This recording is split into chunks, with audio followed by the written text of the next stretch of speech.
बिस्मिल्लाहिर्रहमानिर्रहीम। अस्सलाम वालेकुम। अनकरीब आपको दो चीजें होती हुई नजर आएंगी। पूरे का पूरा यूरोप अनकरीब बहुत ही जल्द आपको नजर आने वाला है रूस के साथ जंग में कूद पड़ेगा, और रूस के मिसाइल फ्रांस से लेकर जर्मनी से लेकर बरतानिया हर जगह हिट करते हुए आपको नजर आएंगे। और दूसरी सूरत हाल ये है कि अमेरिका की और यूरोप की लड़ाई होगी, अनकरीब होगी जैसे ही ट्रंप आएगा। अब हुआ ये है कि मैक्रन ने आज हंगामी ऐलान किया है। उसने कहा जी आज हम यूक्रेन को ऑथराइज कर रहे हैं कि जो मिसाइल हमने उसको दिए हैं, स्कैल्प मिसाइल, उसको वो हिट कर दे रूस के ऊपर और हम इस जंग में कूद पड़े हैं। उसने कहा मैं ओपनली ऐलान करता हूं कि रूस के खिलाफ जो हमारे मिसाइल हैं वो रूस पर मार दिए जाएं, और हर तरह से मिसाइल जो हमने यूक्रेन को दिए हैं लॉन्ग रेंज, वो मॉस्को पर मारे, जहां मारना चाहता है मारे, हमारी तरफ से खुली इजाजत है।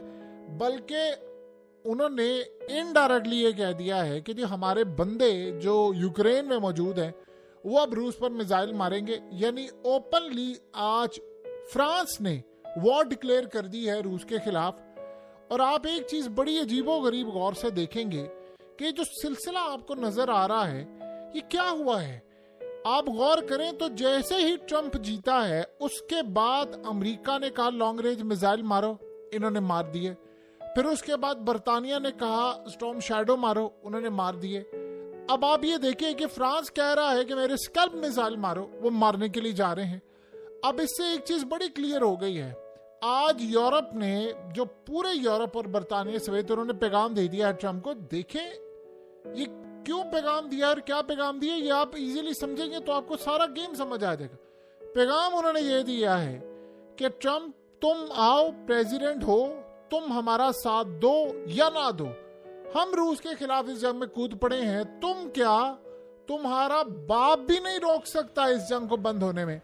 आपको पता है कि कैसी अजीबोगरीब सूरत हाल है, और दुनिया में ऐसा यानी हलचल मचने वाली है कि अब वो दिन हम देखेंगे अपनी आंखों के सामने कि रूस से एक मिसाइल निकलेगा, सरमट मिसाइल हो या कोई हो, उसके ऊपर न्यूक्लियर वॉरहेड लगे होंगे, और वो निकलेगा और 15 डिफरेंट लोकेशन पर जाकर उसके वॉरहेड हिट करेंगे, और हम दुनिया में लाखों करोड़ों लोगों को मरते हुए भी देखेंगे, क्योंकि हालात अब इस लेवल पर पहुंच गए हैं। सीन जरा समझिए क्या हुआ है। आपको पता है कि ये जितने सारे लीडर हैं यूरोप के और ये बाकी सारे, ये एस्टैब्लिशमेंट के मोहरे होते हैं, टॉप लेवल के। अमेरिका में जो बंदा इस वक्त आया है वो एस्टैब्लिशमेंट को रौंदता हुआ है, उसको गले से पकड़ कर आया है, और वो एस्टैब्लिशमेंट को कह रहा है कि मैंने तुम्हारे 900 अरब डॉलर जो तुम खा गए हो, मैं उसका ऑडिट करवाकर तुमसे हिसाब लूंगा, जर्नैलों से, एजेंसियों से, ब्यूरोक्रेसी से, मीडिया और ये वो सबसे। अब आप गौर करें कि ट्रंप जीता है, होना तो ये चाहिए कि जिस बंदे के 30-35 दिन रह गए हों या थोड़े ज्यादा रह गए हों इक्तदार के अंदर, उसका तो काम ही नहीं बनता। उसको तो पता है कि भाई मैंने दोबारा आना नहीं, बाइडेन को तो पता करना नहीं, एजेंसियां वहां पर ये सोच रही हैं कि बाइडेन ने दोबारा इलेक्ट होना नहीं। अब हम जितना गंद डालेंगे वो सारा बाइडेन के खाते में जाएगा। ये बेवकूफ समझते हैं कि दुनिया ऐसी समझती है कि दुनिया को पता है कि पीछे बैठकर अमेरिका के अंदर उनकी एजेंसियां और उनकी फौज जो गंद इस वक्त घोल रहे हैं ये पूरे वर्ल्ड को पता है। अब सीन क्या हो रहा है, सीन ये हो रहा है कि इन्होंने पैगाम ये दे दिया है कि ट्रंप को तुम जंग बंद करना चाहते हो, तुम चाहते हो ये जंग बंद करना, हम ये जंग किसी सूरत बंद नहीं होने देंगे। यानी आप ये सोचें कि जंग स्टार्ट किसने की थी, ये अमेरिका ने करवाई थी यूरोप के साथ मिलकर।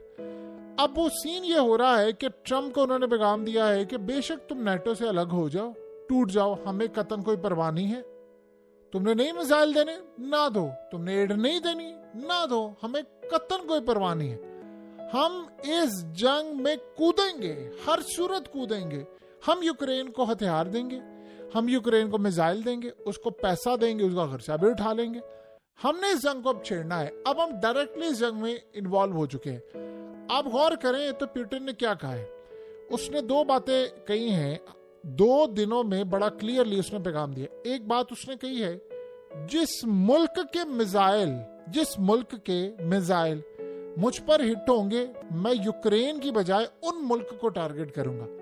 अब उसने 2-3 काम करने हैं। देखिए अमेरिका की तो चले बात समझ आती है कि बाइडेन को तो चीज़ें आप साइड पर रखें, पैगाम ये दिया है, असल जो कहानी है वो पैगाम ये दिया है, यानी ट्रम्प की जानिब से पूरी तरह क्लियरली एक मैसेज गया है पुतिन को और कहा गया है कि देखो मैं जब आऊँगा टेक ओवर करूँगा तो आप इस सारी सूरत हाल के अंदर अच्छा पॉजिटिव रिस्पॉन्स मुझसे चाहेंगे और मैं इस जंग को करूँगा बंद। अब सारी दुनिया देख रही है कि ये जो यूक्रेन की जंग है ये अमेरिका की वजह से शुरू हुई थी और उसने तबाही की, वही पैसा दे रहा, वही सब कुछ दे रहा है। अब सीन क्या हुआ है कि अमेरिका के ऊपर हमला करना, अब अगर जाहिर सी बात है पुतिन इतना अक्लमंद तो है, वही समझता है कि मैं 30 दिन इंतजार करूं, अमेरिका की तो चलो क़यादत बदल गई है, वो तो उसके पास तो एक जवाब है और सबको पता है एस्टैब्लिशमेंट ये करे या बैठ कर ये सारा कुछ है, तो चलो अमेरिका का तो मामला समझ आता है, मैं उसको हिट ना करूं। बरतानिया की क्या सूरत है? बरतानिया का तो प्राइम मिनिस्टर अभी रिसेंटली इलेक्शन हुआ है, उसने तो अगले 5 साल यहाँ पर रहना है। और इसके बाद फ्रांस का सदर मैक्रन, और इसके बाद आप ये देखिए कि बाकी सारे ममालिक भी ऐसे ऐसा खड़े हो गए। चले अमेरिका को तो वो लेवरेज दे देगा कि ठीक है जी, वो तुम आकर तुमने खुद ही जर्नैलों का एहतसाब करें, तुम इनके खिलाफ हो और तुम बाइडेन को कह रहे फलाना। लेकिन ये क्या मजाक है? ये यहाँ पर फ्रांस का सदर मैक्रन वो कर रहा है। आपको पता है कि मैक्रन ने कहा था कि मैंने 2024 के अंदर जाकर मुलाकात करनी है पुतिन से, और उसके बाद फिर जो उसका स्कैंडल निकला है उस पर आपको पता है कैसे इंटरनेशनल एस्टैब्लिशमेंट ने उसको सीधा किया और अब उसने आज ये कह दिया है कि ये करे। इसका मतलब है कि क्या पेरिस के ऊपर हमला होने वाला है? बिल्कुल हो सकता है हमला। आप अगर मॉस्को को हिट करें या उसके दूसरे रीजन को हिट करें तो अगला आप पर हमला नहीं करेगा। आप क्या रोटी को चोची बोलते हैं, वो चुप करके बैठा रहेगा और आपको कुछ नहीं कहेगा, अगले ने हिट करना है आपको। बात सिर्फ इतनी सी है कि मामला हो गया बड़ा क्लियर। अमेरिका को करने वाले हैं साइड लाइन। अमेरिका को उन्होंने पैगाम दे दिया है कि तुमको तो हम पूछेंगे ही नहीं।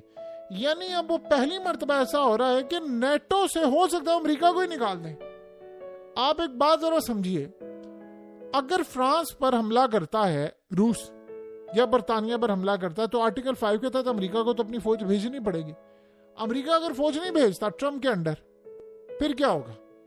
वो कहेंगे कि तुम फौज नहीं भेज रहे, निकलो तुम नेटो से, तुम नेटो में हो ही नहीं। क्या हम आने वाले वक्त में ऐसी सूरत हाल देखेंगे कि अमेरिका की फौज रूस की मदद करने के लिए जाएगी?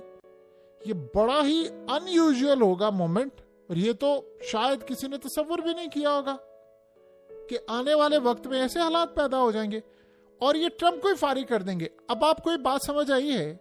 ज़ेलेंस्की का बयान, उसके बयान की उसकी जुर्रत जरा देखिए जरा। उसने ट्रम्प को क्या कहा?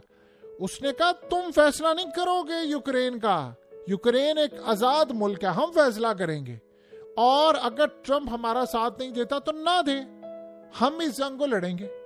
आप बताएं, अमेरिका जो इस जंग को जला रहा है, जो हथियार दे रहा है, जो पैसा दे रहा है, जिसने सब कुछ किया, अब आपको ये बात समझ आई है कि क्या मामला है? असल में अमेरिका नहीं कूदा हुआ था इस जंग में, अमेरिका की फौज कूदी हुई थी, अमेरिका के जर्नैल कूदे हुए थे, अमेरिका की एस्टैब्लिशमेंट एजेंसियां जो मुल्क चला रही थी। एक बूढ़े शख्स को खड़ा किया हुआ था बाइडेन को, जिसकी कोई हैसियत ही नहीं है, जिसको पता ही नहीं, वो घर बैठा तो उसके सामने पेपर आ जाता, चलो साइन कर दो, सारा मुल्क बैठकर पीछे उनकी ब्यूरोक्रेसी और वो सारे लोग चला रहे। सो अब सीन यहाँ पर बड़ा क्लियर हो गया है और ये बड़ा ही हैरान कर देने वाला है कि अमेरिका को वो फारिग करने जा रहे हैं। अमेरिका को इसलिए फारिग करने जा रहे हैं कि वो ये समझते हैं कि अमेरिका पर एक ऐसा शख्स आ रहा है जो एस्टैब्लिशमेंट के खिलाफ है, तो हम तो ये काबिल कबूल नहीं करेंगे। अब इंटरनेशनल एस्टैब्लिशमेंट के मोहरे सारे इकट्ठे हो गए। इससे एक बात तो तय हो गई है कि लड़ाई होने वाली है, फ्रांस के साथ नहीं पूरे यूरोप के साथ लड़ाई होने वाली है रूस की।